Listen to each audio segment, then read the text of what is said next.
নমস্কার, কেমন আছেন সবাই? আজ বুধবার, বাজে এখন সকাল 9টা। এবছরের মতো ধানের কাজ আজ হলো শেষ। এইগুলো হচ্ছে যে হাওয়ায় পাখা চালিয়ে উড়াচ্ছে, এইগুলো উড়িয়ে নিলেই হয়ে যাবে। ওদিকে গোপালও টিউশন পড়াতে এসেছে, সেখানে পড়তে বসেছে। সঙ্গীতা গেছে ক্লাস করতে ঘাটালে। চলুন, হয়েই গেছে, তবে এই ধানটা উড়াতে একটু দেরি হচ্ছে। মানে একদম পেকে খড়ে গিয়েছিলো তো, ওই যে ডালি কাটা ওইগুলো একটু বেছে বেছে উপচে উপচে রাখতে হচ্ছে। চলুন এই কটা উড়ে নিই, তারপরে হচ্ছে যে রান্নার জোগাড় হবে। ধান কুচ করা হয়ে গেছে, এসেছি এখন ছাদে পাট শাক তুলতে। এই যে পাট শাকগুলো তুলে ভাজা করব।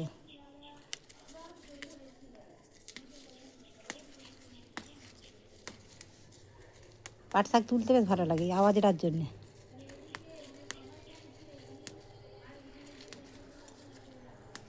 একটা ক্যারেটে দিয়েছিলাম, একটা ক্যারেটের শাক তুললেই একবারের মতো ভাজা হয়ে যাবে। যদিও বাচ্চাদের এই শাকটা পছন্দ নয়, বাচ্চারা খাবেও নি, একার মতো ভালোভাবেই হয়ে যাবে। তুলে নিলাম গাছে কটা লঙ্কা। আর গাছের প্রচণ্ড হচ্ছে যে লঙ্কা ধরছে ফুল, কিন্তু ফুলগুলো সব অতিরিক্ত রোদ আর গরমের কারণে ঝরেও যাচ্ছে, দাঁড়াচ্ছে নি। এই কটা তুলে নিই, আজকে কাঁচা লঙ্কারই তরকারি করব। এত গরম পড়েছে, একটু হচ্ছে যে ঝাল মশলাটা যতটা কম খাওয়া যায় ততটাই ভালো। নিয়ে নিয়েছি মাছ। কালকে তো হচ্ছে যে খেয়াঘাট থেকে বাজার করে এনেছি, তবে খেয়াঘাটে মাছ থাকেনি। আজকে যে মাছওয়ালা আমাদের পাড়াতে আসে গাড়িতে করে, তার কাছ থেকেই নিয়েছি, কাটা মাছ নিয়ে নিয়েছি। আজকে তরকারিটা একটু দুবেলারই করব, মাছ দিয়ে পটল দিয়ে একটু ঝোল করব, আলু দিয়ে এর কাঁচা লঙ্কা দিয়ে করব। আদা জিরে ধনে আর হচ্ছে যে কাঁচা লঙ্কা বেটে ঝোলটা বানাবো। তেলের মধ্যে একদম মাছগুলো সব একবারে ভেজে নিয়েছি, তেলটা একটু বেশি করেই দিয়ে দিলাম, যাতে হচ্ছে যে এই তেলের মধ্যেই পুরো রান্নাটা হয়ে যায়। আর ওদিকে শাকটা একটু ভাজা করব। শাকটা এখনও বাছা হয়নি, এদিকে রান্না করতে করতেই শাকটা বাছতে হবে। মাছগুলো আগে একটু কড়া করে ভালো করে ভেজেছি। অন্য সময় একটু ভাজাটা একটু কম রাখি ঝোলের মধ্যে, কিন্তু আজকে ভাজাটা একটু বেশি করেই করলাম। চলুন, ওদিকে মাছ ভাজা হয়ে গেছে, ওদিকে ভাতটা আগেই বসিয়ে দিয়েছিলাম। ভাতটা বসিয়েই ছাদে গিয়েছিলাম শাক তুলতে, তাই ভাতটাও ওদিকে হয়ে গেছে, ফ্যানটাও ঝরিয়ে রেখে দিয়েছি। এবার এই তেলের মধ্যে ফোড়নে দিয়ে দিলাম তেজপাতা, শুকনো লঙ্কা, 5 ফোড়ন আর কেটে রাখা পটলগুলো একবারেই দিয়ে দিয়েছি। আর দুটোকে সবজিকে আলাদা আলাদা তেলে ভাজিনি। প্রথমে পটলটা একটু ভালো করে ভেজে নিয়েছি, তারপরে আলুটা দিয়ে নুন দিয়ে আর এই তার একটু হলুদ দিয়ে দিই, হলুদটা দিয়ে একসাথে ভেজে নেবো। এবার এটা চাপা দিয়ে আস্তে আস্তে হতে থাক, ওদিকে ততক্ষণে হচ্ছে যে সিদ্ধও হয়ে যাবে। এই যে আলুটা আর পটলটা একসাথেই ভাজা হচ্ছে। পটলটা তবে তাড়াতাড়ি হচ্ছে যে একটু সেদ্ধ হয়েও গেছে, আগে একটু তুলে দিয়েছিলাম। আলুটাও বেশ ভারী সুন্দর সেদ্ধ হয়ে গেছে। দিয়ে দিলাম একটা টমেটো কেটে, এটা ততক্ষণ আর একবার চাপা দিয়ে একটু হচ্ছে যে ভাজা করে নেবো। তারপরে হচ্ছে যে ঝোলের জন্য জল দিয়ে দেবো। মশলাটা মিক্সিতেই বেটে নিলাম, প্রথমে ভেবেছিলাম শিলেতে বাটবো, কিন্তু এত হচ্ছে যে মশলাটা অনেকটাই হয়ে গেছে, শিলে বাটলে একটু সময় লেগে যাবে, সেই জন্যে মিক্সিতেই বেটে নিয়েছি। দিয়ে দিলাম বেটে রাখা মশলা, আদা জিরে ধনে আর হচ্ছে যে কাঁচা লঙ্কা বাটা। চলুন এবার আর একটু কষিয়ে নিই, কষিয়ে নিয়ে জলটা দিয়ে ওদিকে ফুটতে দেবো। ফুটতে দিয়ে ততক্ষণে শাকগুলো বেছে নেবো। হয়ে গেছে সুন্দর কষানো। এই তরকারিটা হচ্ছে যে একটু হচ্ছে যে লাল লাল না হয় ঠিকই কাঁচা লঙ্কা দেওয়ার কারণে, তবে খেতে খুব স্বাদ হয়। আর এই গরমে এরকম কাঁচা লঙ্কা সবজি খাওয়াটাই ভালো। চলুন দিয়ে দিলাম হচ্ছে যে জল, একটু ঝোলটা বেশি করেই রাখবো, পাতলা ঝোল করব, সেই জন্যই জলটা একটু বেশি করেই দিয়েছি। ওটা ততক্ষণ ফুটতে থাক, এদিকে পাট শাকগুলো ততক্ষণে বেছে নিই। এই যে শাকগুলো এই সবে তুলে নিয়ে এসেছি, একদম টাটকা সবুজ। এই ক্যারেটের মধ্যে রয়েছে তো মাটি অল্প, একটু জল না দেওয়ার যদি একটু ভুল হয়ে যায়, শাকগুলো একদম শুকনো হয়ে যায়। গাছগুলো আজকে হয়েছে যে ভাবছি একটু বিকেলের দিকে একটু দিয়ে দেবো, মানে গোবর সার যে রয়েছে, গোবর সারগুলোকে একটু ভালো করে প্রত্যেকটা গাছেই দিতে হবে। কয়েকদিন কাজের কারণে ভালো করে গাছগুলো যত্নও হচ্ছে না, শুধু জল দিয়েই রাখা হচ্ছে। 2 বেলা না জল দিলে এত প্রচণ্ড রোদ আর গরম, গাছ পুরো শুকিয়ে ঝালাপালা। মাটিতে লাগানো থাকলে নিচের মাটিতে অবশ্য সেই গাছ শুকনো হয়নি, কিন্তু ছাদ বাগানের গাছের এই সময়টা প্রচণ্ড যত্ন লাগে, এই গরমের সময়টা।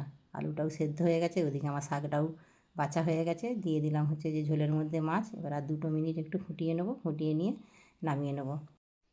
হয়ে গেছে আলু পটল দিয়ে মাছের ঝোল। এবার এটা নামিয়ে নিয়ে এবার ভাজাগুলো একে একে করে নিলেই হয়ে যাবে।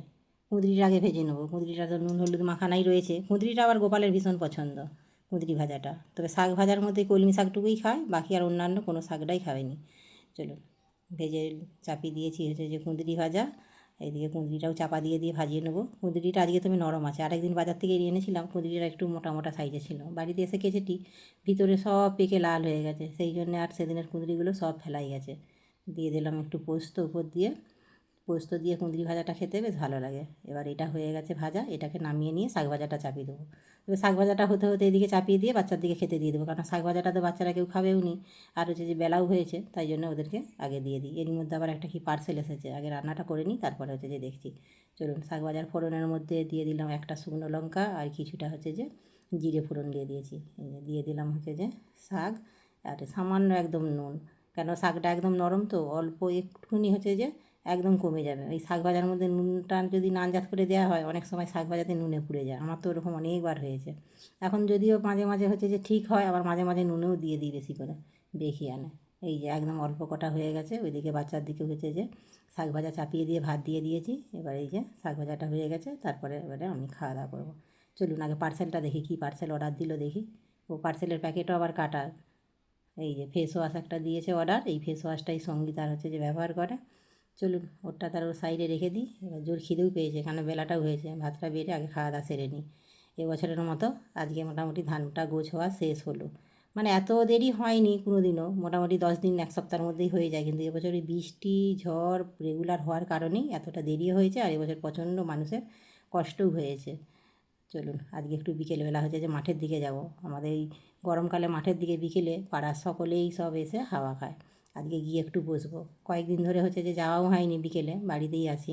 তবে যাচ্ছি ঠিকই, যাওয়া হয়নি বলাটা ভুল, মাঠের দিকে হয়তো কোনো দিনও ধান বইতে, কোনো দিন হয়তো মাঠের কাজে, তবে সেভাবে যেয়ে বসে আর আড্ডা দেওয়া হয়নি। তাই আজকে ভাবছি গিয়ে একটু বসে বিকেলে একটু আড্ডা দেবো কাজকর্ম সেরে। এখন এই দুপুরবেলায় এত প্রচণ্ড রোদের তাপ, পাখার হাওয়াও গায়ে লাগছে নি। চলুন, মাছটা তবে ভারী সুন্দর ছিল, একদম টাটকা তাজা। খাওয়া দাওয়া সেরে নিই, সেরে নিই একটু আজকে হচ্ছে যে রেস্ট নিয়ে নিই, বাকি অন্যান্য কাজগুলোও সব সেরে নিই, তারপরে যাব। বাজে এখন বিকেল 5:30। এসেছি এখন হচ্ছে যে মাঠের দিকে বেরিয়েছি। ওয়েদারটা আবার এরই মধ্যে হচ্ছে যে একটু আলাদা রকম হয়ে গেল, যেন মেঘলা মেঘলা করছে। সারাদিন তো নিঘুম একদম গরম, কিন্তু এই বিকেলের দিকে হাওয়াটা একটু দিচ্ছে ঠিকই, তবে তার মধ্যে মেঘটাও রয়েছে। মনে হচ্ছে বৃষ্টি হবে কি না কে জানে, তবে এর মধ্যে যদি বৃষ্টি হয় এবারে তবেই ভালো। ওই যে দূরে দেখছেন সব বাচ্চারা খেলছে, বাচ্চার মায়েরা সব বসে আড্ডা দিচ্ছে, ওইখানেই যাব, গিয়ে বসবো। এই যে পিন্টু এসেছে সাইকেল নিয়ে, ও এখন মাঠেতে সাইকেল চালাচ্ছে। চাপান না রে একটু সাইকেলে। এইদিকে সব মাঠে এইরকম হচ্ছে যে সরু বাঁধ রয়েছে, এই বাঁধের মধ্যে ঘাসের মধ্যে বসে বসে সবাই এখন হাওয়া খাচ্ছে। এই যে হাওয়াটাও দিচ্ছে ভারী মিষ্টি একদম। সারাদিনে যতই গরম যাক না কেন, এই সময়টা এসে এইখানে আধা ঘন্টা কি হচ্ছে যে 10-15 মিনিট একটু দাঁড়িয়ে হাওয়া খাওয়া যায়, প্রাণটা যেন জুড়িয়ে যায়। চলুন একটু বসি, সবার সাথে বসে গল্প করি, তারপরে হচ্ছে যে বাড়ি যাব। চলুন তাহলে ভিডিওটা এখানেই শেষ করছি, কেমন লাগলো অবশ্যই জানাবেন। আপনারা সুস্থ থাকবেন, সাবধানে থাকবেন, দেখা হবে অন্য কোনো ভিডিওর সাথে। আর যদি ভালো লাগে একটা লাইক করে দেবেন।